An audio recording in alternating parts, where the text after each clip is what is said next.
The Great Lakes aren't just Canadian territory, they're the largest freshwater system on Earth. And we've been letting American cities, American agriculture, American industry treat them like an unlimited resource while we watch our own communities face water insecurity. That ends now. Not one drop leaves Canada without our explicit permission. That was Mark Carney in Thunder Bay after signing the Great Lakes Protection Act into law. No consultation with Washington, no phase-in period, just a complete shutdown of water exports from the basin that provides drinking water to 40 million people and supports $890 billion in annual economic activity. While Trump was threatening Canadian sovereignty with annexation talk and tariff wars, Canada was quietly building legal infrastructure around the most valuable freshwater reserve in North America.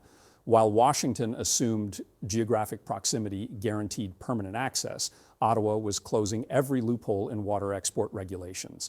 And while American governors in Arizona and Nevada were drafting pipeline proposals to drain Great Lakes water westward, Carney was preparing to lock them out completely. This isn't environmental policy.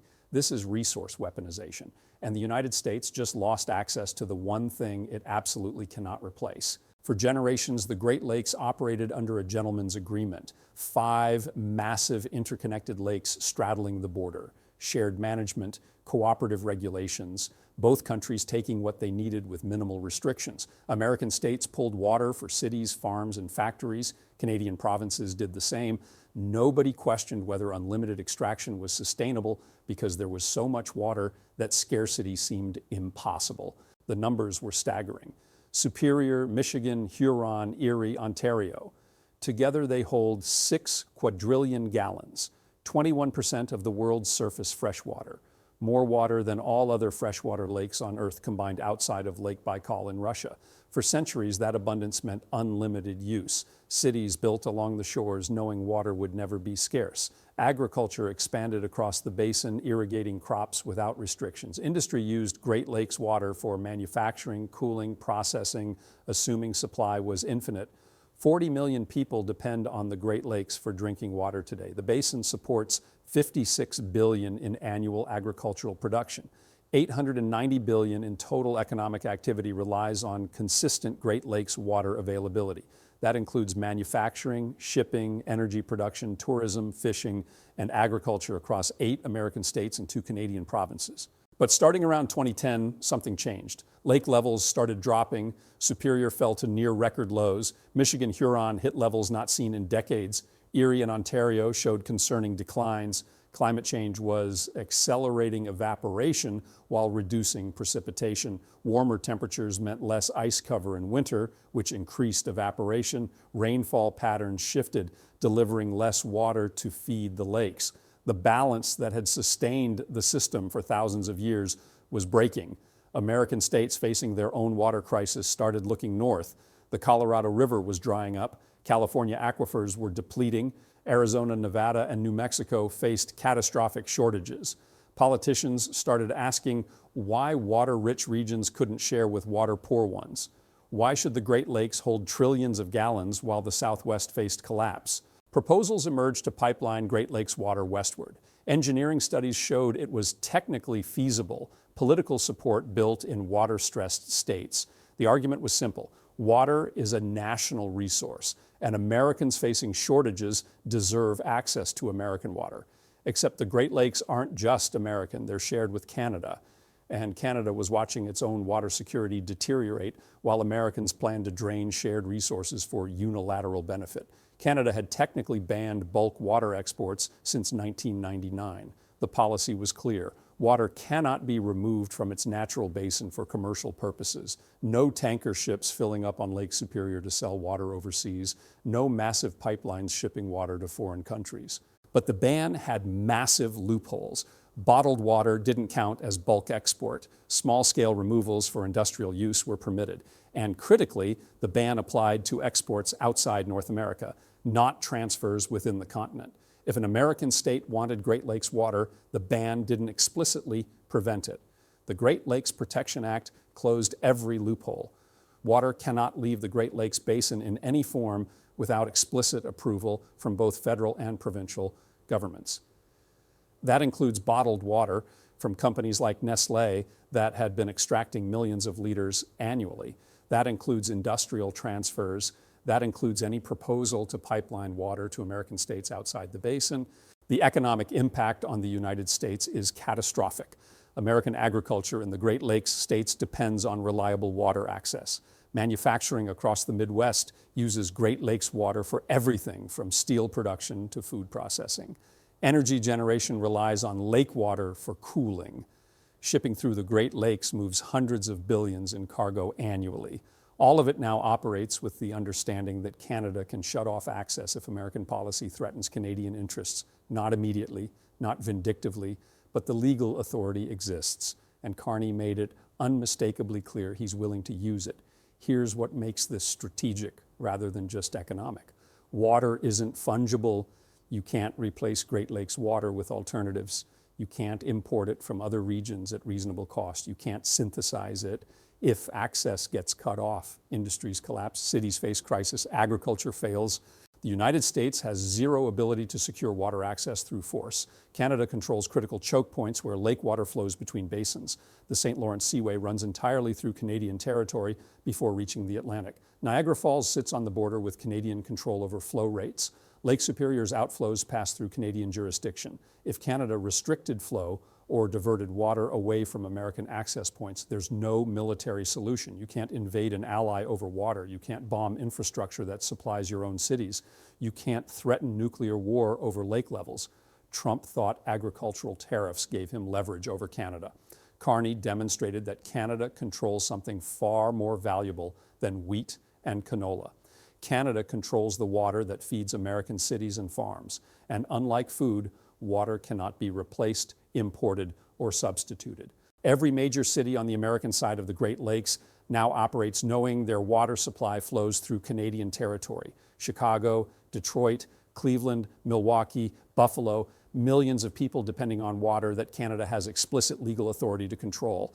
American agriculture across 8 states irrigates crops using water that originates in or flows through Canadian jurisdiction. Without it, Midwest farming faces the same catastrophic shortages hitting the Southwest. American manufacturing that depends on Great Lakes water cannot relocate. Steel mills in Indiana and Ohio, automotive plants throughout Michigan, chemical facilities along Lake Erie, food processing across the basin, all of it built around water access that Canada now controls. The proposals to pipeline Great Lakes water to the Southwest weren't fantasies. Engineering firms developed detailed plans. Political coalitions formed supporting the projects. Economic analyses showed the investments would pay off by preventing regional collapse. Arizona wanted water for Phoenix and Tucson. Nevada needed supply for Las Vegas. California sought to refill depleting aquifers. Colorado hoped to stabilize the drying Colorado River. New Mexico faced agricultural devastation without new sources. The plans all assumed Great Lakes water was available, maybe expensive to transport, maybe politically difficult to approve, but ultimately available because the water existed and Americans in need should access American resources. The Great Lakes Protection Act killed every proposal instantly. Canadian law now prohibits removing water from the basin. It doesn't matter what American states need. It doesn't matter how much they're willing to pay. It doesn't matter what engineering solutions exist. The water isn't leaving Canadian jurisdiction. Western state governors reacted with fury. They accused Canada of hoarding resources during a crisis. They demanded negotiations. They pressured Washington to force Canadian cooperation. Carney's response was blunt. Canada faces its own water security challenges. Canadian communities have priority over Canadian resources. American water policy failures aren't Canada's responsibility to solve. And threatening Canadian sovereignty over trade disputes means Canada prioritizes Canadian interests exclusively. The political message resonated domestically. Canadian communities along the Great Lakes had watched private companies bottle millions of liters for export while local water quality deteriorated. They'd seen American states plan massive extraction projects while Canadian infrastructure remained underfunded. The export ban gave them control over resources they'd always assumed were protected but legally weren't, $890 billion. That number represents annual economic activity in the Great Lakes Basin, not total wealth, not cumulative value over decades. Annual activity that depends on consistent water availability. Manufacturing accounts for roughly $200 billion. Agriculture generates $56 billion. Shipping and transportation add over $30 billion. Energy production, tourism, fishing, and other industries make up the remainder. All of it operates with the assumption that water will always be available in sufficient quantities at reasonable cost.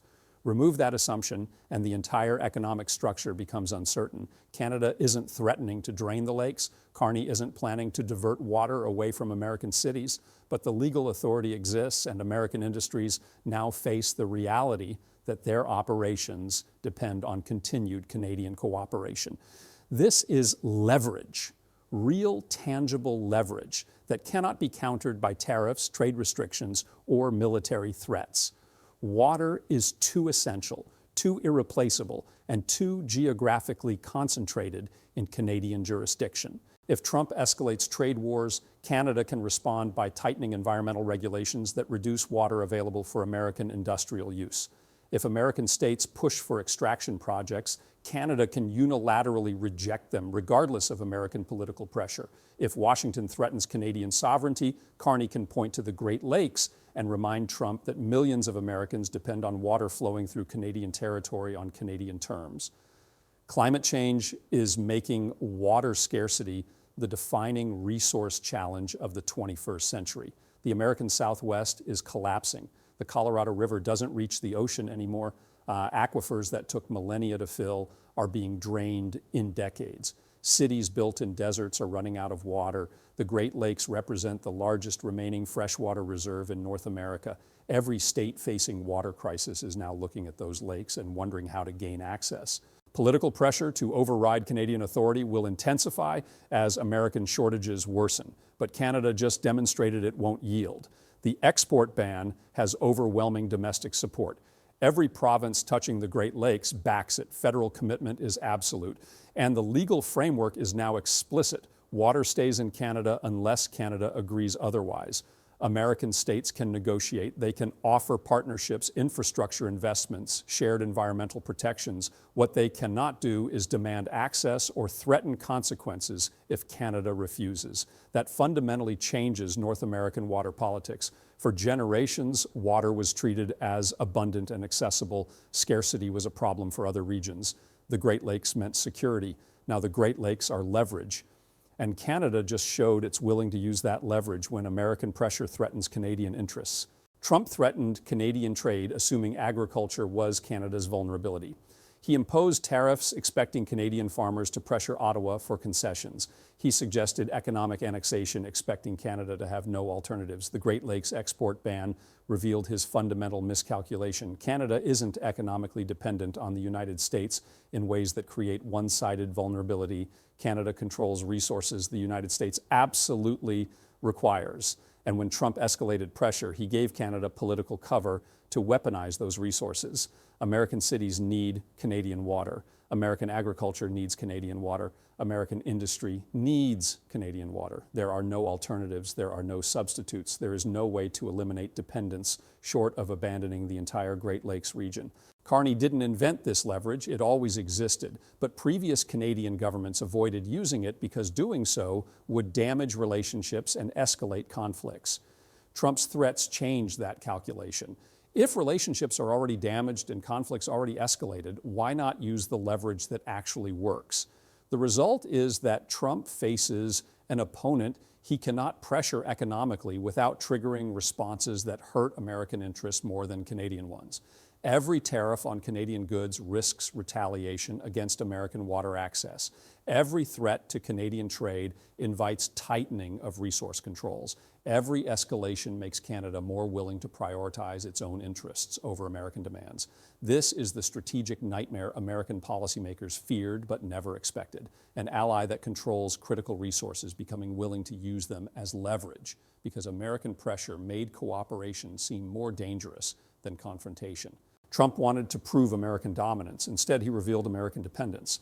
And every city, farm, and factory along the Great Lakes now understands their water flows through Canadian territory on Canadian terms.